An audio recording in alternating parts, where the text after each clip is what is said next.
Olá, leitores! Bem-vindos ao canal Mundos Possíveis. Eu sou Ana Paula Rodrigues e o vídeo de hoje é a sugestão de leitura do romance O que Ela Sussurra, da escritora paulista Noemi Jaffe. Esse livro foi lançado em 2020, então é um livro bastante recente, ele entra na nossa playlist de literatura brasileira contemporânea. Então, se você está interessado, está procurando aí títulos de livros, contemporâneos que falam aí do nosso momento, lá na playlist a gente tem muitas dicas para você. Bom, vamos começar pensando nesse título. É uma coisa que a gente faz sempre aqui no canal. É pensar que a gente entra no livro, a gente entra no romance pelo título. E é um título lindo, né? Mas é enigmático também. O que ela sussurra? Primeira pergunta é: ela quem? Quem é esse sujeito, ela, que sussurra alguma coisa? E aí a segunda pergunta é: por que ela sussurra? Por que ela não fala? Por que ela não grita? Por que ela sussurra? Então a gente já tem 3 perguntas possíveis a partir desse título, né? Quem é ela? Por que ela sussurra? E aí o que é que ela está sussurrando? Então eu queria começar já fazendo a leitura do trecho inicial para vocês sentirem junto comigo um pouquinho do tom dessa narrativa. Vocês vão perceber por que eu gostei tanto desse romance. Vamos lá. Então ele começa aqui na página 9. Engano a passagem do tempo e quando ele passa por perto nem se dá conta, porque se deixa embalar pela minha voz. Não entende direito o que eu digo, se distrai, esquece que deve passar e para. O que é um sussurro para o tempo? O que é o tempo para um sussurro, que o desfaz e o tempo deixa de passar enquanto eu digo em voz baixa, como se eu pendesse de minhas próprias pestanas. Quando sussurro, sou como os grilos, assoviando para que o medo não venha, não tão logo, que fique ainda longe, escorado por esse ruído mínimo. Falo devagar, enquanto passo a linha no caseador meio enguiçado. Assim responde a criança: eu te darei a maçã, ou não te darei a maçã. E seu rosto é a exata matriz da voz que essas palavras diz. Você era assim também. Teu rosto era a matriz exata do que você dizia, e mesmo antes de dizer, eu podia adivinhar o que você sentia pelas 2 rugas entre os olhos ou pela ausência delas. Raiva, melancolia, lembrança ou desejo. Você escrevia em pensamento, não no papel, e a caneta era só um arremate do poema já terminado e, de qualquer forma, não era você que passava para o papel, mas eu.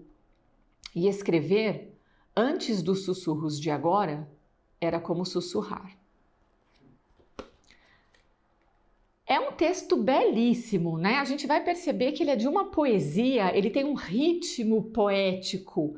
Então a própria leitura, apesar de ser um texto em prosa, vai indicando os momentos em que a gente tem que ler como poesia mesmo, os momentos da pausa, os momentos dessa pausa para reflexão, dessa pausa para pergunta. A gente vai percebendo uma sonoridade, uma musicalidade absolutamente poética nesse texto, que é um texto em prosa, que compõe este romance. Então, a primeira característica que me chamou a atenção foi essa poeticidade. Para quem já me acompanha aqui no canal faz tempo, sabe que eu trago sempre essa questão do quanto a prosa pode ser poética e quanto a palavra poética está e pode estar presente mesmo num texto prosaico, né? Num texto aqui romanesco como esse. Então, a primeira coisa para a gente pensar é no quanto esse texto é poético. E ele não é poético à toa. Vamos começar a responder algumas perguntas, não é? A nossa narradora, ela que sussurra, ela nos conta essa história em primeira pessoa. Ela que diz: engano, eu engano a passagem do tempo. Quem é esse eu? É uma pessoa que existiu, não é? É a Nadezhda Mendelssohn, que foi esposa do poeta Osip Mendelssohn. São duas pessoas que existiram, 2 poetas, ele poeta e ela sua esposa, vai acompanhá-lo ao longo aí da vida. Ela nasceu em 1899, ele nasceu em 1891. Eles vão ter aí um relacionamento amoroso que vai durar muitas décadas. Ele era um poeta muito importante, muito renomado, muito reconhecido na Rússia, e ele vai ser perseguido pelo regime stalinista, não é? Então, a partir de um determinado momento, a partir de um poema, uma crítica satírica que ele faz ao Stalin, ele passa a ser perseguido, assim como muitos outros artistas, muitos outros poetas, e ele vai ter que se exilar dentro da própria Rússia em que ele vivia, não é? Ele não vai ser preso no primeiro momento, mas a sua obra vai ser proibida, então ninguém podia ler os seus poemas, ninguém podia ter os seus poemas impressos, escritos em livros, em casa. Então ele e a sua esposa, Nadeja, vão passar muitos anos nesse processo de fuga e de exílio, não é? Numa pobreza absoluta. Muitos dos seus amigos vão virar as costas porque eles estão sendo perseguidos pelo regime. Então são esses anos, não é, de fuga que a Nadeja vai nos contar aqui, não é? Numa linha do tempo que não é cronológica. Então ela vai e volta, a gente tem aqui esse tempo da memória, esse tempo da lembrança, então ela começa contando pra gente já no momento posterior à morte do Ossip, e aí ela volta para o tempo em que eles convivem, depois ela volta para quando eles se conheceram, depois ela vai lá para frente, então é um voltar, né, um retroceder e um continuar, um avançar na linha do tempo, que é muito tempo da memória. E aí, a nossa escritora, a Noemi, ela vai buscar a história do Ossip, desse escritor e da sua esposa, e de como a sua obra poética sobreviveu à perseguição, não é, do regime stalinista. Como é que essa obra sobreviveu se ela foi tão perseguida? Ninguém podia ter o texto, ninguém podia ter o livro, ninguém podia reproduzir, fazer cópia dos poemas. Essa obra vai sobreviver na memória da Nadeja. E olha que lindo, o nome dela em russo significa esperança, como são as coisas, né? E ela vai, durante muitos anos, sussurrar para ela mesma os poemas que ele escrevia. Então ele escrevia os poemas e era ela que... Ele pensava os poemas, ele criava os poemas e era ela que redigia, era ela que colocava no papel. E a partir do momento da proibição dessas obras, ela que tinha os poemas todos na memória, para não esquecê-los, ela sussurra esses poemas, não é? Ao longo de décadas, para que eles nunca fossem esquecidos, pelo menos na memória dela, eles estavam a salvo. Então, é muito interessante como essa pessoa, né, de fato existiu, a gente sabe, não é spoiler do livro, né? A gente vai se procurar aí na internet, a gente vai saber que o Ossip, de fato, morre em 1938, num campo de trabalhos forçados.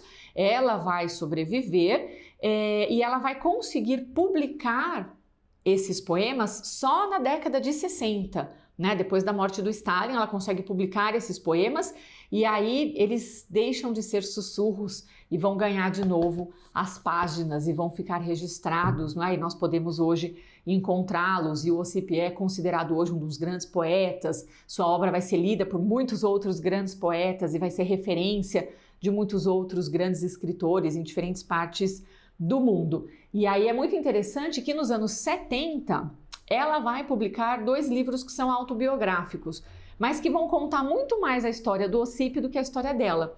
E o que a Noemi vai fazer magistralmente é, a partir das leituras, não é, dos livros que a Nadeja escreveu, e a partir de uma pesquisa muito, né, apurada, muito rigorosa, não só do que ela escreveu, mas das pessoas que conviveram com ela, de como era o período, de como foi a época, ela vai recriar esse momento. Então a gente pode dizer que o livro tem um quê de romance histórico, porque ela vai recriar o que foi esse momento dos anos 20, 30 e 40, né, principalmente na União Soviética, como foi esse período, como foi a vida dessas 2 personagens, e aí ela vai dar voz a essa mulher, cuja voz durante muito tempo foi só esse sussurro que era sussurrar a obra do Ossip. Então, a ficção, a criação artística aqui vai, de uma certa maneira, alinhavar toda uma vida que de fato existiu, e pesquisas históricas e os elementos autobiográficos que essa mulher deixou registrado, com a criação ficcional, não é? Então o artístico aqui vai dar voz a essa mulher cuja voz ficou esquecida ou diminuída aí durante muito tempo. E é graças à voz dela que a gente conhece a voz do Ocipe, não é? Então olha a importância da voz dessa mulher. Então é muito interessante a gente perceber como a gente tem aqui um processo que tem um quê de romance histórico e que vai trazer, nesse tempo da memória, que também é um tempo sussurrante, é um tempo que reverbera o que aconteceu, o que foi a perseguição e o que foi a proibição das obras do Ocipe, o que foi a prisão dele e do que foi essa mulher que estava ao lado dele durante todo esse tempo. Tem muitos temas interessantes aqui, então tem a questão da memória, tem a questão da resistência dessa mulher que resiste a tudo aquilo que impedia que esse amor pelo Ocipe acontecesse. Então é uma história de muito amor, de muito afeto, de como esse amor também resiste, de como a arte resiste, de como a poesia resiste, de como as amizades e a solidariedade, mesmo na pior das adversidades, também resiste. Então são muitos temas aqui de resistência. E é também uma história da própria poesia, do que é a poesia, de como é que a poesia se dá, de como é que a poesia nasce, de como é que a poesia resiste. Então a gente tem aqui muitas questões interessantes. Eu queria ler só um pedacinho que aparece aqui eu queria ler o romance inteiro, na verdade, mas eu vou ler só um pedacinho aqui na página 28, em que essa mulher está pensando sobre a poesia. Por que um poema pode ter causado tamanha perseguição política? Por que a política, né, de perseguição se detém em prestar atenção num poeta e investigar a vida dos amigos desse poeta? Porque no fundo é só a poesia que ele está fazendo. Era um pedaço de papel. E aí ela vai discutir um pouco essa questão e ela vai dizer o seguinte. Ela está falando sobre os políticos, né? Parecem conhecer melhor as limitações de um poema e sabem que por isso ele, o poema, é tão importante. Se poemas fossem capazes de mudar o mundo, não seriam poemas, mas máquinas. Sua força está em sua incapacidade, seu movimento instantâneo de dúvida, um deslocamento de pálpebra, uma ausência despercebida que vem se instalar na alma de forma mais duradoura. Os vencedores sabem disso e por isso nos odeiam e nos temem, porque conhecem o perigo dos mínimos deslocamentos. E o livro todo tem muitos momentos em que essa questão de como a poesia, de como a arte é capaz desses mínimos deslocamentos que causam grandes deslocamentos na alma, não é? E na nossa reflexão e na nossa forma de ver o mundo. Então é um romance que tem muitas camadas para a gente pensar, para a gente refletir, por que a poesia é tão temida, por que ela é tão importante, não é? E aí eu queria, para fechar o vídeo, voltar na capa, porque o que ela sussurra, que é o título, o sussurrar é esse reverberar de uma memória, de um passado, de uma poesia que não pode morrer. E aí olha que capa linda, porque a gente vai ter aqui essa concha, não é?